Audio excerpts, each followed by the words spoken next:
Hello everyone, কেমন আছো তোমরা সবাই? চলে এসেছি বাঁকুড়া ব্লগের পার্ট 2 নিয়ে। তোমরা আগের দিন দেখেছো আমরা মামির বাপের বাড়িতে পৌঁছেছি ঠিক 3টা সাড়ে 3টার দিকে। তারপর খাওয়া দাওয়া করতে বসে গেছিলাম, ওখানেই ভিডিও এন্ড করেছি। তাদেরকে বলেইছিলাম বাঁকুড়ার ভিডিও পার্টে পার্টে আনবো, তো যাওয়ার পর যতটুকু দেখিয়েছি আগের দিন তার পরের অংশ হচ্ছে এটা। মানে খাওয়া দাওয়া করে আমরা বাইরে বেরিয়ে দৃশ্য দেখছিলাম, যে বাইরের দৃশ্য কতটা সুন্দর দেখতে পাচ্ছি। এখনো রোদ আছে এখানে, তুম্বো ছোট বোন সবাই রয়েছে। আর ছোট বোন বারবার রেগে যাচ্ছিল, কারণ ওকে বলা হচ্ছিল তুই জামা প্যান্ট না পরলে, মানে সোয়েটার প্যান্ট জামা না পরলে তোকে নিয়েই যাব না। আর ও বারবার করে রাগ দেখাচ্ছিল যে আমাকে নেবি না, আমাকে নিবি না। মানে ওর তেজ হয়ে যাচ্ছিল যে ওকে না নিয়ে আমরা ঘুরতে চলে যাবো। আর এখানে দেখো কত লোক মাঠের মধ্যে কাজ করছে, চাষ করছে এই রোদের মধ্যে। এদের কাজই তো এইটা, বলো। এরা চাষবাস করে বলেই আমরা শহরে বসে অত ভালো মন্দ খাবার দাবার খেতে পারি, এরা খাটে বলে। আর এই যে হচ্ছে দিদার সেই ঘরটা, যেটা দেখতে পেলে তোমরা এক ঝলক কোনো একটা ভিডিওতে, মানে বাঁকুড়ারই কোনো একটা পার্টে পুরো ভালো করে তোমরা সব কিছু দেখতে পারবে। আর বাঁকুড়া গিয়ে কিন্তু আমরা সত্যিই খুব মজা করেছি। এটা যেদিন গেছিলাম সেদিনেরই ক্লিপ। মানে যাওয়ার পর খাওয়া দাওয়া করে এখানে আমি বোন, মানে আমার 3 বোন, পাপাই, তুম্বো আর শ্রুতি। মানে ওর তো কোনো ডাক নাম নেই, ওকে ন্যানো বলেও ডাকে। পাপাই হচ্ছে আমার মাসির মেয়ে, শ্রুতি আর তুম্বো হচ্ছে আমার ছোটো মামার 2 মেয়ে। তো ওরা সবাই আমার বোন, কিন্তু দেখতে লাগে যেন ওরা আমার থেকে বড়। মানে এ আর আমি দুজনে ছোট, ওরা দুজন বড়, কিন্তু না, আমি বড় এদের 3জনের মধ্যে। কিন্তু ঢ্যাঁড়স তো আমি নিজেই। তো রাস্তাঘাট তো আমরা এখানে চিনি না। আর গেছিলাম আমরা 24শে ডিসেম্বর, তো সেই কারণে 25শে ডিসেম্বর 24শে ডিসেম্বর এইসব জায়গায় চলে পিকনিক, নানান রকমের উৎসব। লোকরা শহর থেকে আসে পিকনিক করতে, ধান খেতে, নদীর পাড়ে।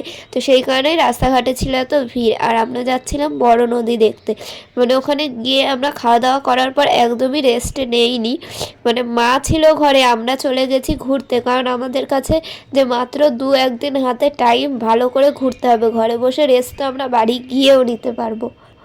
আমার মামির বাপের বাড়িটা এক্স্যাক্ট ছিল বাঁকুড়ার বিষ্ণুপুরের সুভাষপল্লী বলে একটা জায়গার, যেখানে দেখো রাস্তার ধারে ধারে কত সুন্দর কুল হয়ে রয়েছে। মানে আমি কুলটা দেখে আর কি কথাটা পাল্টে নিলাম, ঠিক যেই জায়গাটার নাম বললাম সেখানেই মামির বাড়ি। আর এই যে নদীর ধারে রাস্তার ধারে চাষবাস তো হয়েছে, আর এই কুলগুলো এখানকার লোকেরা খায় না, বলে এটা নাকি এক প্রকার জংলি গাছ। মানে রাস্তার ধারে একা একা হয়ে থাকলে যেটা আমরা বলি জংলি ফুল, জংলি গাছ। কিন্তু আমাদের শহরের দিকে এই কুলগুলো নিয়ে গিয়ে শুকিয়ে আচার তৈরি করে বিক্রি করা হয়, তাও অনেক দামে। 10 টাকার হয়তো 1-2 চামচ দেয়, তাও দেয় না। আগে খুব বেশি পাওয়া যেত, এখন পাওয়া যাওয়াও অনেকটা কমে গেছে, যে এখন খুব একটা পাওয়া যায় না। তো দেখে তো লোভ সামলাতে পারছিলাম না, কিন্তু আমাকে ছোট বোন, মানে এই যে ন্যানো দৌড়াচ্ছে দেখো, ও এতটা, মানে কি বলবো। আমি বললাম যে এই কুলগুলো কি কেউ খায়? প্রথমে তো আমি বুঝিনি, কারণ আমি কখনো সেরকমভাবে গ্রামে বা কোনো জায়গায় যাইনি। ও আমাকে বললো এগুলো এখানে চাষ করা হয়, এরকম জায়গাতেই এগুলো চাষ করে, তুই জানিস না? আমি ভাবলাম যে হতে পারে, হয়তো এইসব জায়গায় ভালো হয়, তাই এইখানেই চাষ করে রেখে দেয়, যার গাছ সে নিয়ে যায়। মানে আমি এতটাই বোকা, ওর কথাটাও বিশ্বাস করে নিয়েছি।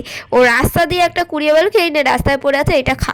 তো পাশ দিয়ে একটা কাকিমা বলছে রাস্তাটা তুলে খাবে কেন, গাছ দিয়ে পেরে খাও। তখন আমি বলছি এই তো পারতে, বলছে বলছে পারিস না, তোকে কিন্তু মারবে, এগুলো লোকেরা চাষ করেছে। এই যে ছোট্ট গুড়গুড়ি, এ আমাকে বলদ বানাচ্ছে। এবার যাই হোক, আমি ভাবলাম থাক বাবা, লোকের কুল ধরবো না। তারপরে ওখানে দেখলাম নদীতে জল প্রায় শুকিয়ে গেছে, তার মধ্যেই লোকেরা স্নান করছে, কুকুররা হেঁটে পার হয়ে যাচ্ছে, ডুবছে না। আর একটা ব্রিজও আছে যেখান দিয়ে গাড়ি চলাচল করছে, তাও আবার সাঁকো টাইপের বাঁশের ব্রিজ। আর আমার একটা ব্যাড হ্যাবিট আছে, ব্যাড হ্যাবিট কি গুড হ্যাবিট জানি না, কোনো জলা জায়গায় গেলে সেটা যদি আমার হাত দিয়ে ছোঁয়া পসিবল হয়, আমি ছুঁয়ে সবার আগে জলটা মাথায় ছিটিয়ে নমস্কার করে ফেলি। আর নমস্কার না করলেও মাথায় জলটা দেবই, সেটা যেখানকারই জল হোক, নদীর জল, সমুদ্রের জল, ডোবার জল, যেখানকারই জল হোক, আমার এটা একটা হ্যাবিট জল দেখলে। আর আমার তো মনে হয় নেমে যায়। এদিকে পাপাই, মানে আমার মাসির মেয়েও জল দেখে এত ভয় পায়, ওরা নদীর কাছেই আসছিল না। ও আর তুম্বো দূরে দাঁড়িয়ে দাঁড়িয়ে ফটোশ্যুট করছিল, মানে নিজেদের ছবি তুলছিল, সেলফি তুলছিল। আর আমি আর ছোট বোন এদিক ওদিক দৌড়াদৌড়ি করছিলাম। আমার কেন জানি না কোনো জায়গায় গেলে এখানে ফটো ভিডিও তো তুলবই, তার আগে নিজের চোখ দিয়ে যতটা ফিল করা যায় সেটা করতে বেশি ভালো লাগে। মানে চারিদিকে কি কি আছে নিজের চোখ দিয়ে আগে ভালো করে দেখবো, অনুভব করব। তারপর যে জিনিসটা ইন্টারেস্টিং মনে হবে যে হ্যাঁ এটা সবাইকে দেখানোর মতো, সেটার ছবি তুলে নিয়ে যাব। আমি নিজের ছবি খুবই কম তুলি, সেটা হোক আমার নিজের প্রতি মানে কনফিডেন্স কম, যে আমাকে দেখতে ভালো না, বা এই ভেবে হোক, বা যেই কারণেই হোক, আমি নিজের ছবি খুবই কম তুলি। আর যেটুকুও বা তুলি কোনো ফিল্টার বা এদিক ওদিক করে তুলি, সবাই থাকে একসাথে তখন তুলতে হয় তুলি, নাহলে নিজের ছবি আমি খুবই কম তুলি। তুলি আর পোজ দিয়ে দাঁড়াবো, কেউ তুলে দেবে, সেটা তো আমার একদমই পছন্দ হয় না বলতে কি আমার নিজেরই পরে মনে হয় আমাকে ভালো লাগছে না। যাই হোক, সেই কারণে আমি ছবিও তুলি না। ওরা ছবি তুলছিল, আমাদেরকেও ডেকেছিল, কয়েকটা ছবি আমরাও তুলেছিলাম। আর এখানে দেখছিলাম নদীর পাড়ে কত ঝিনুক পড়ে আছে, আর বোন সেগুলো কুড়াচ্ছিল, আমিও ওকে কুড়াতে হেল্প করছিলাম। এবার ও একটা জোড়া ঝিনুক পেয়েছে, আমি ওকে ইয়ার্কি করে বললাম এর ভিতর মুক্তো থাকে, জানিস? ও গিয়ে ওর দিদিকে দিচ্ছে, দেখ এতে মুক্তো আছে, হিরে আছে। খুলে দেখছে ওর ভিতর দিয়ে বালি বেরাচ্ছে। এবার বোন বলছে যে কই তোর মুক্তো? আর ছোট বোন বলছে ছিল মুক্তো, আমি জানি, তুই ভেঙে দিলি তো। যাই হোক, এখানেও আরও ঝিনুক কুড়াতে শুরু করেছে। আমি ওকে বলছিলাম এখানে নোংরা থাকে আর কুড়াস না। তো যাই হোক, নদীর পাড়ে ভর দুপুরবেলা ঘুরে এলাম, তারপরে চলে এলাম রাস্তার দিকে। আস্তে আস্তে দেখলাম গাছে একটা ফল হয়েছে। ওটা কি ফল বলো তো? আকন্দ ফুলের ফল, যেটা আমি জীবনেও দেখিনি। আর এখানে দেখো দিদা পায়েস পিঠে এইসব বানাবে বলে রেডি করছে, এই সাঁচের পিঠে দিয়েই আর কি পায়েসের মতো দুধে ভিজিয়ে গুড় দিয়ে বানাবে, যেটা আমাদের বাড়িতেও আগে হতো। দিদা একাই 100, বলে না গ্রামের মানুষদের এনার্জি লেভেলই আলাদা। দিদা তার বড় মেয়ে না মেঝো মেয়ের বাড়িতে একটা অনুষ্ঠান থাকাকালীন সেখানে গেছিল, বোনরাও গেছিল, সেখান থেকে ডাইরেক্ট এখানে কাল এসছে। আমরা রবিবার গেছি ওদের বাড়ি, ওরা এসেছে শনিবার।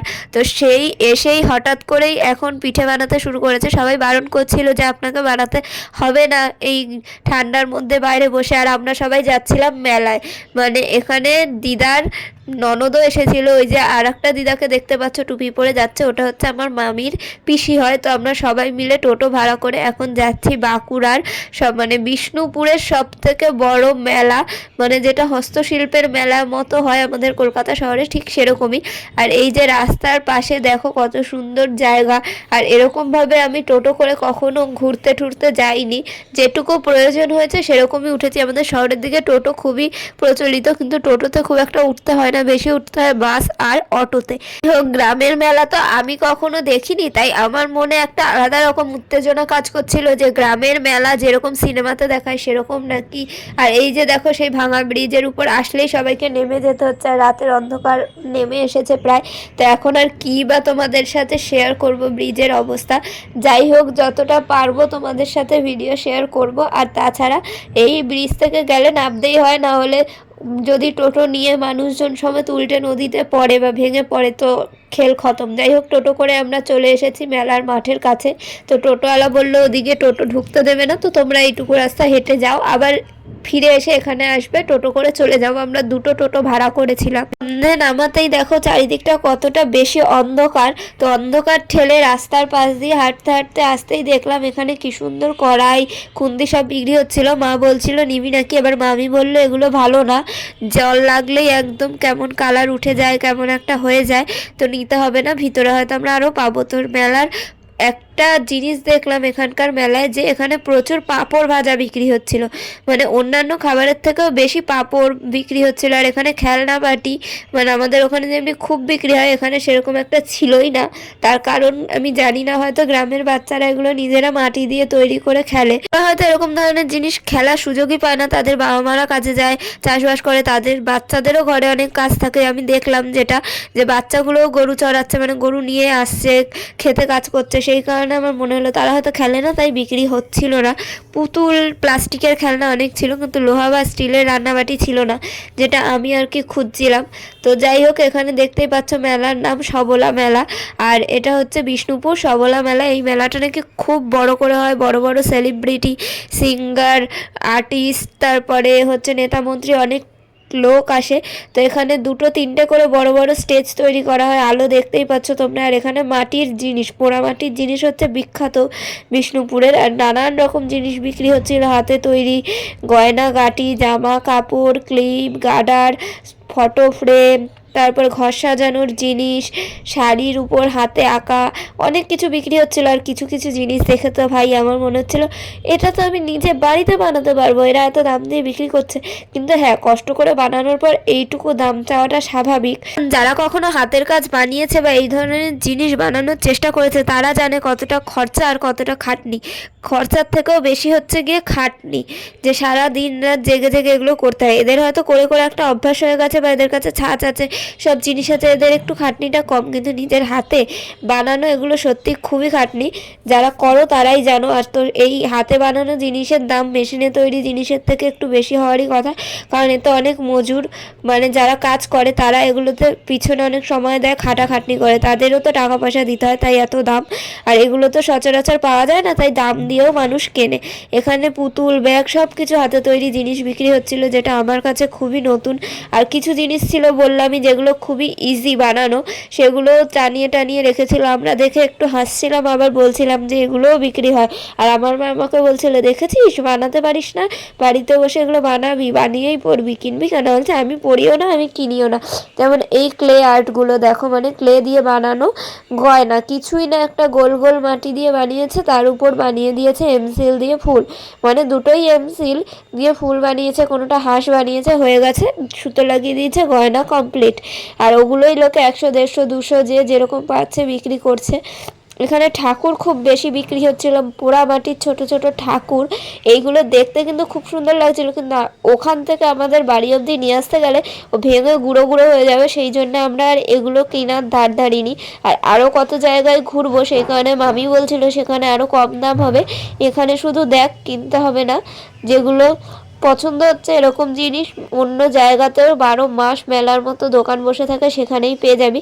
আর এখানে ছোট বোন মানে শ্রুতি, ও বলছিল আমি ক্যান্ডি খাবো, ক্যান্ডি খাবো, আর কেউ বুঝতেই পারছিল না যে ও কী ক্যান্ডি বলছে। তারপর আমি মাকে বলছিলাম ও কটন ক্যান্ডি মানে বুড়ির চুলের কথা বলছে, হাওয়াই মিঠাই যেটাকে বলে আর কি। কিন্তু মেলায় সেরকম দেখতেই পাচ্ছিলাম না, সেই কারণে ওকে কিনে দেওয়া হচ্ছিল না। আর ও খালি বলছিল ধুর, কেউ কিচ্ছু কিনেই দিচ্ছে না। আর এদিকে তুম্বও বলছিল কেউ কি কিছু কিনবে। এবার আমার মা ইয়ার্কি মেরে ওকে বলছে যে আমাদের কাছে জায়গা নেই, ও বলছে আমার পকেটে জায়গা আছে। মানে খুবই মজা করছিলাম আমরা মেলায় এসে। আর এরকম গ্রামের মেলা দেখতে কার না ভালো লাগে বলো?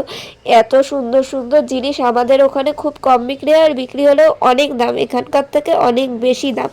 সবাই মিলে অনেক দিন পর একসাথে ঘুরতে বেরিয়ে এতটাই ভালো লাগছিল। আর গ্রামের এই সুন্দর শান্তশিষ্ট পরিবেশ আর এত সুন্দর আবহাওয়া, মানে আমরা ভেবেছিলাম ওখানে গেলে শীতে জমে যাব, কিন্তু যাওয়ার পর রিয়েলাইজ করলাম ওখানে তো শীতই নেই, মানে আমাদের শহরের মতনই আবহাওয়া।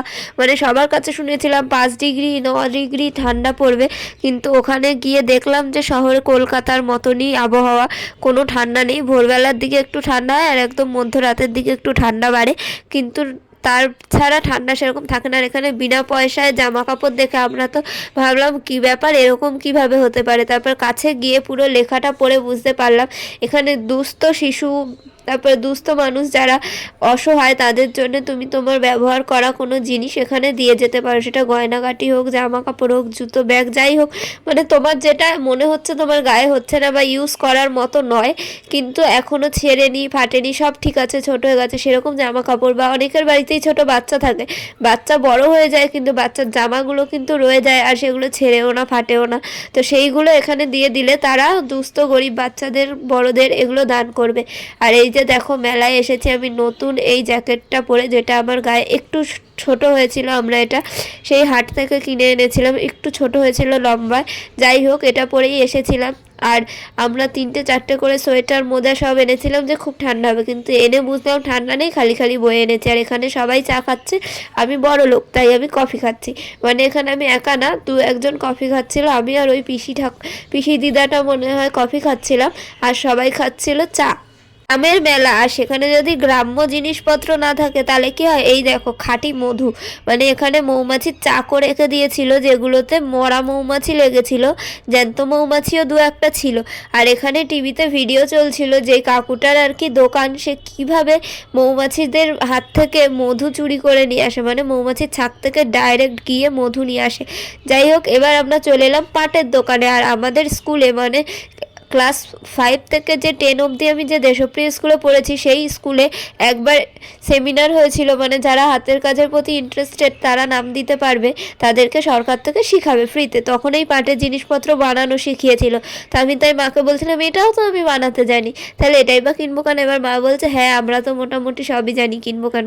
আর এই যে সেই কটন ক্যান্ডির দোকান, আমাদের সব ওই সব জায়গার মেলায় খুব একটা এই মেশিনটা থাকে না, বেশিরভাগ লোক বানিয়ে ডান্ডা নিয়ে দাঁড়িয়ে থাকে। এখানে মেশিনটা অনেক দিন পর দেখলাম, ছোটোবেলায় দেখেছিলাম। আর এখানে রুটিওয়ালা রুটি করার ক্যালমা দেখো, রুটিই মাটিতে পড়ে গেল। আমরা এই নিয়ে হাসছিলাম যে এত ক্যালমা দেখিয়ে রুটিটা খালি খালি মাটিতে পড়ে গেল, আস্তে করে দিলে কি হয়, ঘুরিয়ে ঘুরিয়ে লোক ডাকতে গিয়ে লোক যদি দেখে রুটি ভাঁজ থেকে মাটিতে পড়ে যাচ্ছে, ভাববে না যে মাটি থেকে তুলেই মনে খাওয়াচ্ছে। আর এখানে ওইটা দেখে মামি আর বোন বলছিল যে এখানে এরকম ঝাঁকায় আর কিছু না। তো আর কিছুক্ষণ পর হঠাৎ করে নাগরদোলনা, মানে যেটা গোল গোল ঘুরছে দেখতেই পাচ্ছ, লাইট জ্বলছে, সেটার দিকে তাকিয়ে দেখতে পেলাম উপর থেকে কারা যেন কাগজ ছুটছে, এখান থেকে বুঝতে পারছো না হয়তো। আর কাগজগুলো খুব স্পিডে পড়ছিল, কিন্তু আমি যখন তুলেছি বা দেখতে পেয়েছি তখন অনেকটা কাগজ পড়ে গেছে। এগুলো আমি শুধুমাত্র ফোনে ভিডিওতেই দেখেছি। এখানে চড়ার মতো অনেক জিনিস ছিল যেগুলো খুবই ভয়ানক, আর আমরা দেখছিলাম আর ভাবছিলাম এগুলো মানুষ চড়ে কি করে। আমার তো খুবই ভয় লাগে, মাথা ঘুরিয়ে উল্টে পড়ে যাবো, নাহলে বমি করে একদম ভাসিয়ে দেবো। আর এই মিকি মাউসে আমি ছোটোবেলায়, মানে ছোটোবেলায় বলতে ক্লাস 5-6-এ থাকতেও উঠেছি। এবার তোমরা বলবে কি করে, মানে কারণ আমি দেখতে একটু বাচ্চা বাচ্চা তো, তাই আমাকে উঠতে দিয়েছে। আর সবাই বলছিল তুই এখনও যা না, এখনও তোকে উঠতে দেবে, কিন্তু এখন হয়তো আর উঠতে দেবে না, কারণ অতটাও বাচ্চা লাগে না, মানে চড়ার মতো। চড়তে গেলে বোনের মতো ছোট বাচ্চা হতে হবে, এখন লাগে 7-8-এ পড়া বাচ্চা। আর এখানে আমাদেরকে বলছিল ভেলপুরি খাও, ভেলপুরি। আমরা সেই ভেবে ভেলপুরি খেতে এসেছি, এটা নাকি নিরামিষ দোকান, কোনো ঠাকুরের জায়গা থেকে খুলেছে। ও মা, ওই ভেলপুরি দেখে তো আমরা অবাক, এটা কি, খানিকটা পাউরুটির মতো ঘি আর ডালনা দিয়ে ভেজে উপর দিয়ে চাটনি মাটনি তরকারি কী সব দিয়ে দিল। তো যাই হোক, খেয়ে দেখলাম মোটামুটি ভালোই, মিষ্টি মিষ্টি টক টক ঝাল ঝাল। তারপর আমরা আশেপাশের আরও দোকানপাট দেখছিলাম যে কী খাওয়া যায়, সবাই মিলে কিছু খাবো, গল্প করবো, ঘুরবো। আর এখানে যারা ফুচকা খাবে না তারা সাইডে গিয়ে দাঁড়িয়েছে, আর বাকি লোক ফুচকা খাচ্ছে। আর ফুচকা খেতে এসে তো প্যাকেট হয়ে গেলাম, মানে এখানকার ফুচকা ওরকম শুকনো ফুচকাও দিচ্ছিল ঘুগনি ঠুগনি দিয়ে, আর নর্মাল ফুচকা যে জল দিয়ে খেয়েছি সেটাতেও আলু কম ঘুগনি বেশি, মানে ঘুগনি দিয়ে আলুটাকে মেখে একটু নুন ঠুন দিয়েছে, কোনো টক সেরকম নেই। আর মোটামুটি খারাপ না, কিন্তু কেমন একটা লাগছিল, যেহেতু আমরা কখনো ঘুগনি দিয়ে ওরকমভাবে ফুচকাটা খাইনি আলু মেখে, সেই কারণে নতুনত্ব একটা জিনিস ট্রাই করলাম। এদের এখানে একটা নয়, প্রচুর নতুন জিনিস দেখলাম, নতুন নতুন খাবার ট্রাই করলাম। মেলাতে বড় বড় অনেক লোক এসেছিল, মানে সেলিব্রিটি, অনেক যাত্রা হচ্ছিল, অনেক কিছু হচ্ছিল, মানে হচ্ছিল বলতে হবে রাতের দিকে, আমরা তো সন্ধ্যের দিকে গেছি তাই। আর অনেকে ক্যামেরা ট্যামেরা নিয়ে এসে এখানে ভিডিও ফটো করছিল। আর এখানে আর একটা জিনিস দেখলাম, লাইভ মানে ফটো আঁকছে, ছবি আঁকছে আর কি, রং ঠং দিয়ে। প্রথমে আমি আর তুম্বো এদিক দিয়ে উকি দিয়ে দেখছিলাম, মানে বাড়ি যাওয়ার আগে এই জিনিসটা দেখতে পেয়ে উকি দিয়ে দেখতে এলাম যে বাড়ি চলে যাবো, আগে এদিকটা উকি দিয়ে দেখি কি করছে। তারপরে প্রথমে বুঝতেই পারিনি যে এটা কি আঁকছে, আমি ভেবেছি কোনো মন্দির জাতীয় কিছু আঁকছে। পরে গিয়ে বুঝলাম যে আমরা তো মেলায় উল্টো দিক দিয়ে ঢুকেছি, মেলার যে মেন গেট সেই গেটটাই হচ্ছে এরকম দেখতে, তো সেই গেটটারই ছবি উনি আঁকছে। সেটা তোমরা এক্ষুনি দেখতেই পেয়ে যাবে যে এই যে দেখো মেলার এই গেটের ছবিটাই উনি ওখানে বসে বসে আঁকছিল, পুরো আসলের মতো। একেই তো বলে আর্টিস্ট, এত সুন্দর আঁকা কি আর সাধারণ মানুষের পক্ষে সম্ভব। আর এখানে নানান রকম জিনিস ছিল, যেমন ফটোগ্রাফি, মানে ওয়াইল্ড লাইফ ফটোগ্রাফি, মানে পশু পাখি জীবিত জিনিসের ফটোগ্রাফি করে সেটার এক্সিবিশন, ওষুধপত্রের এক্সিবিশন, চাষবাসের মানে সবজি, কার কত বড় সবজি হয়েছে, কোনো অদ্ভুত অদ্ভুত জিনিসের এক্সিবিশনও চলছিল, যেটা দেখে আমি তো অবাকই হয়ে গেলাম যে এইসবও এক্সিবিশন হয়। এবার আমরা যাচ্ছি চাষবাসের এক্সিবিশন দেখতে। এটার কথাই মামি বলছিল যে এটা খুবই মজাদার, মানে মজার বলতে কি, এখানে নতুন নতুন জিনিস দেখো, কত বড় বড় আর কিরকম কচুগুলোকে দেখতে, এগুলোকে ওল কচু না মান কচু বলে, আর কার গাছের ফল, তার নাম্বার, তার সব কিছু ডিটেলস কাগজে লিখে লিখে এখানে দিয়ে গেছে। মানে আমি এখানে বুঝাতে পারছি না, তোমরা যদি সামনে থেকে দেখতে তাহলে বুঝতে পারতে, কত বড় সাইজের লাউ, কুমড়ো, ফুলকপি, মাশরুম, কত কিছু, কলা, মানে লঙ্কা, একটা লঙ্কা গাছে মানে প্রায় 1000-এরও বেশি ছোট ছোট লঙ্কা ধরে আছে, এরকম কত বড় বড় গাঁদা ফুল, কুমড়ো, কার কুমড়ো কি বৃত্তান্ত, সব কিছু লেখাও থাকে।